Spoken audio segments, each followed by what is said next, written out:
poniéndonos de pie y cantando el aleluya.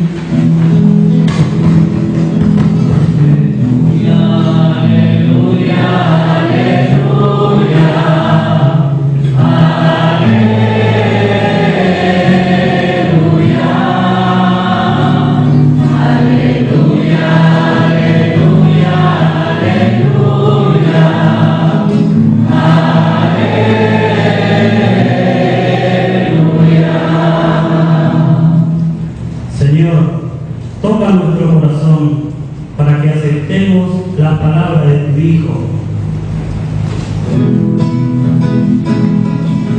Aleluya, aleluya, aleluya.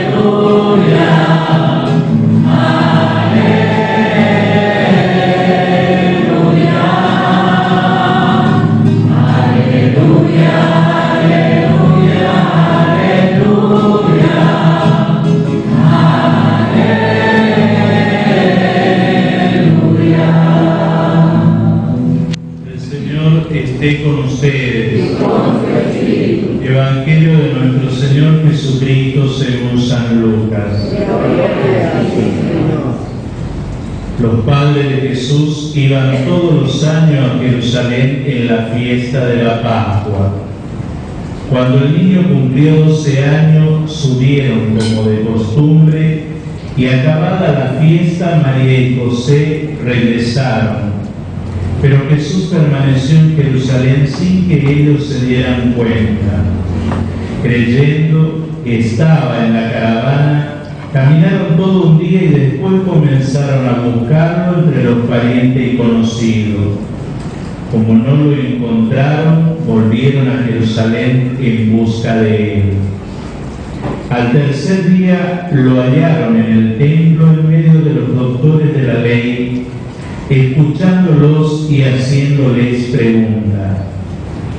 Y todos los que lo oían estaban asombrados de su inteligencia y su respuesta. Al verlo, sus padres quedaron maravillados y su madre le dijo: Hijo mío, ¿por qué nos ha hecho esto? Piensa que tu padre y yo te buscábamos angustiados. Jesús le respondió: ¿por qué me buscaban? ¿No sabían que yo debo ocuparme de los asuntos de mi Padre? Ellos no entendieron lo que les decía. Él regresó con sus padres a Nazaret y vivía sujeto a ellos. Su madre conservaba estas cosas en su corazón. Jesús iba creciendo en sabiduría, en estatura y en gracia delante de Dios y de los hombres. Palabra del Señor.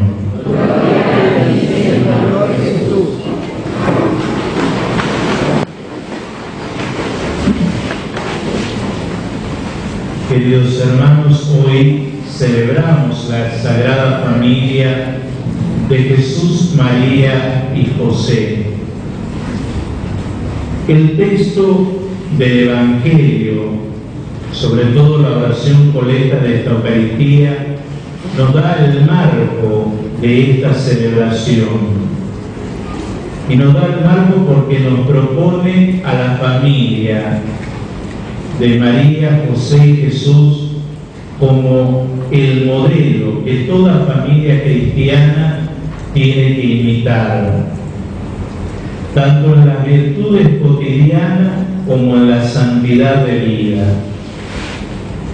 Y la invitación, justamente en el seno de cada familia, en el desarrollo de las virtudes humanas y también en el de la vocación a la santidad, no estarán ausentes las dificultades. La misma oración post-comunión dirá que después de haber celebrado estos santos misterios y superando los obstáculos de la vida cotidiana, alcancemos a gozar un día también de la eternidad de la que goza María y José. Por tanto, uno puede pensar, cuando se nos dice que María y José y Jesús son el modelo que debe imitar toda familia. Quizás consciente o inconscientemente digamos sí, pero una cosa es criar al Hijo de Dios y otra cosa es lo que nos toca hacer a nosotros como padres.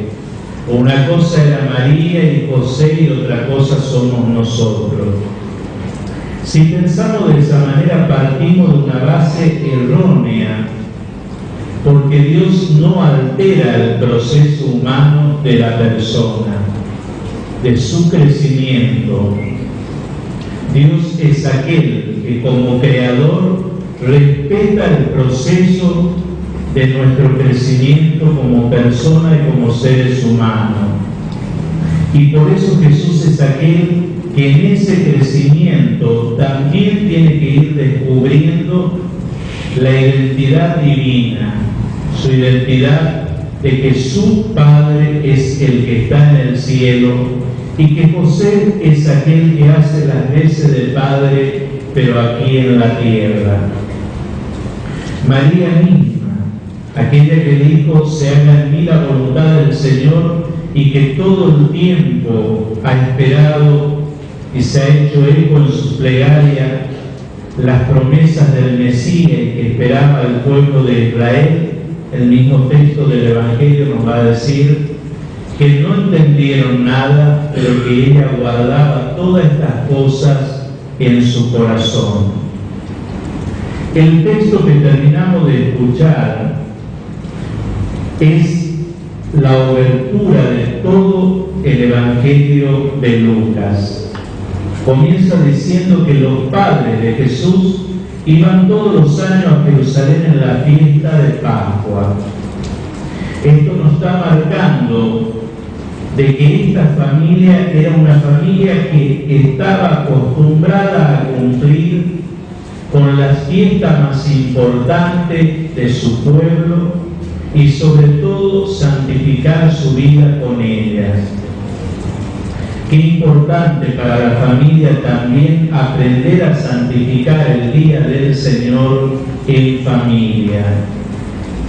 Cuando sacamos de nuestra familia y de nuestro seno de la familia las tradiciones y las costumbres sanas, vamos perdiendo la identidad de nuestra cultura y sobre todo de nuestro origen como cristianos, y cuando perdemos ello, damos espacio a que vayan incorporándose costumbres totalmente extrañas a nuestra vocación a la que hemos sido llamados. Dice: cuando el niño cumplió 12 años, subieron como de costumbre. Y uno podría decir: ¿y por qué recién cuando cumplió 12 años? Porque las prescripciones del culto de Israel decía que podía participar el varón plenamente de la Pascua una vez que tenía cumplido los 12 años. Eso también, ahí vemos cómo Jesús, siendo el Hijo de Dios, nace en un contexto histórico y cultural, y cómo respeta las tradiciones del pueblo en el que Él nace. También nosotros tenemos que aprender, y lo aprende porque justamente contempla y ve a los padres. Yo siempre cuando celebro el bautismo, les digo a los padres que así como el niño va intuyendo lo que papá y mamá hacen y empieza a comunicarse con el mundo porque escucha que mamá y papá se comunican con el mundo y va aprendiendo, primero repite, después va asociando y después va entendiendo. Muchas veces los padres dicen: no, pero ¿para qué le voy a llevar a la misa si es chiquito y no entiende? O porque si llora le molesta a los grandes, o el cura le saca afuera. El cura no tiene que sacar afuera al niño, y los grandes tienen que aprender de que el niño llore, se calme solo, pero si no está en el templo va a ser un lugar. Y siempre nos falta alguna vieja o un viejo que le mire como diciendo: sáquenlo afuera. Eso le queda grabado en la conciencia del niño como diciendo, ese es un lugar que me sacaron afuera, me echaron. En Jerusalén los niños iban, tenían un lugar, pero no lo dejaban al margen de la fiesta. E iban aprendiendo de lo que veían hacer a sus padres.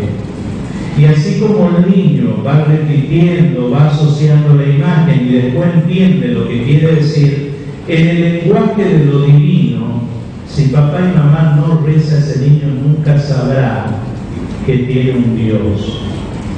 Porque no ve los signos sagrados en los padres. Solo ve signos, pero que se comunican con el mundo, pero no que trasciende el mundo y que comunica con lo sagrado. Por eso el niño aprende el significado de lo sagrado y de la existencia de Dios cuando esto la familia tiene encarnada en su vida. Pero muchas veces la familia, creyendo que estas son cosas anticuadas, va sacando y de esa manera saca todo lo trascendente de su vida y saca a Dios de su propio corazón. Después va a decir que se perdió y que lo hallan en el templo. También es providencial el término que dice al tercer día lo hallaron en el templo. La Pascua, el tercer día, el templo. María meditaba en su corazón, crecía en gracia y sabiduría delante de Dios y de los hombres. ¿Por qué el tercer día? Recordemos que en el tercer día, después de cumplir las promesas del Padre en Jerusalén, justamente Cristo resucitado es el nuevo templo donde nos encontramos los cristianos. Él es el templo en el que nos reunimos y ahí aprendemos de lo que Él escuchamos y de lo que Él nos enseña. Por eso es necesario recurrir al templo del Señor para escucharlo y alimentar nuestra vida. Fíjense cómo los doctores de la ley, aquellos que escrutaban la Escritura y que enseñaban, dice, estaban asombrados de su inteligencia, mientras que el evangelista va a decir que crecía en sabiduría. Son dos cosas distintas. Uno puede ser muy inteligente, pero no ser sabio. Y puede ser poco inteligente y tener mucha sabiduría. Le van a decir, ¿por qué nos hiciste esto? Tu padre y yo te buscábamos. Él le va a decir, ¿acaso no saben que yo tengo que ocuparme de los asuntos de mi padre? Ahí deja clara su conciencia de que su origen no es de este mundo, sino que su origen viene del Padre y que tiene que responder a la voluntad del Padre que está en los cielos. Pero también, dice la Escritura, regresó a Nazaret, vivía sujeto a ellos. Qué importante, porque vivir sujeto a ellos significa vivir en la obediencia a sus padres. Aprender lo que significa la obediencia, aprender lo que significa el sacrificio, aprender lo que significa el trabajo. Qué importante es volver a Nazaret como familia para redescubrir ahí los valores. ¿Por qué hoy fracasan nuestros adolescentes, nuestros jóvenes en la vida? Porque todo lo hacemos fácil, pobrecito. Entonces, si no se le enseña de temprano, si no se le pone límite, serán irrespetuosos. Si no se le enseña educación, serán desubicados. Si no se le enseña que las cosas cuestan obtenerlas, nunca van a cuidar nada, porque no saben que hace falta el sacrificio. Si no se le pone límite, atropellarán todo. Y si no se le enseña que cuesta tan poco, decir, me da lo mismo ir al trabajo como no ir, porque decir, no le enseño. Ese de pobrecito y de quererlo y de dejarle todo a la deriva, es no querer bien a la persona, es no criar bien aquello que se nos ha confiado. Por eso es bueno volver a Nazaret. Y es bueno que se vaya creciendo en gracia, en sabiduría, delante de Dios y de los hombres. Y esto es para todos, niños, adolescentes, jóvenes y grandes. Ayer les decía, hay personas que piensan que porque tienen cierta edad no tienen nada que cambiar, nada que madurar y nada que crecer. Y uno se encuentra con esa persona y una dureza de mente y corazón que hasta veces, más que dureza, es una tosudez. Yo soy así y nadie me va a cambiar. Un pensamiento así tendría que levantarse del banco de la iglesia y volverse a su casa y ocuparse de otras cosas porque está perdiendo tiempo. Dios en esa mente y en ese corazón no podrá obrar. En cambio, la persona sabemos que la muerte lo encuentra y no lo encuentra maduro. A veces lo encuentra más duro que maduro. Pero siempre hay que madurar, siempre hay cosas nuevas que aprender. Por eso, aquel que cotidianamente se esfuerza por madurar es el que cuando lo encuentre la muerte es el que muere como sabio. Y el que no quiere madurar muere como necio, porque cree haber alcanzado todo cuando en realidad no alcanzó nada. Cuando en nuestra familia se complica todo, qué importante es hacer este doble camino. Volver a Jerusalén para encontrar a Jesús y traerlo a Jesús al Nazaret de nuestra vida y ponerlo y colocarlo en el medio de ella. Y ahí aprender de a poco lo que es el diálogo, lo que es el respeto, lo que es el perdón, lo que es el sacrificio en común, lo que es el trabajo honesto, lo que significa ganarse el pan de cada día con el sudor de la frente y de esa manera santificar el trabajo. Por eso la familia está en esta doble tensión: Jerusalén para santificar la fiesta, Nazaret para vivir lo santificado en la fiesta.